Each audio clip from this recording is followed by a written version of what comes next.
Computer science versus information technology. आजकल के IT वाले स्टूडेंट्स अक्सर कंफ्यूज होते हैं कि मुझे कंप्यूटर साइंस में जाना चाहिए या आईडी में जाना चाहिए।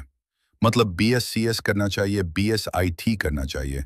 ये बड़ी कंफ्यूजन होती है और अक्सर स्टूडेंट इसमें कंफ्यूज होते हैं। अच्छा, इन दोनों में फ़र्क क्या है? अगर ये फ़र्क आपको मालूम हो जाए तो आपको फैसला करना आसान हो जाता है।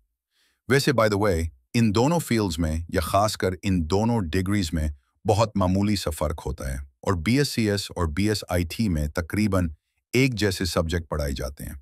हाँ, कुछ सब्जेक्ट्स मुख्तलिफ होते हैं। बीएससीएस डेवलपमेंट की तरफ ले जाता है, जैसा कि website development, software development, application development.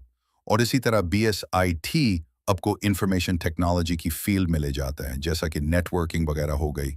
BSIT में आपको ये सीखने को मिलता है कि आईटी को इस्तेमाल करते हुए ज़िंदगी के मुख्तलिफ शोबों को किस तरह बेहतर बनाए जा सकते हैं।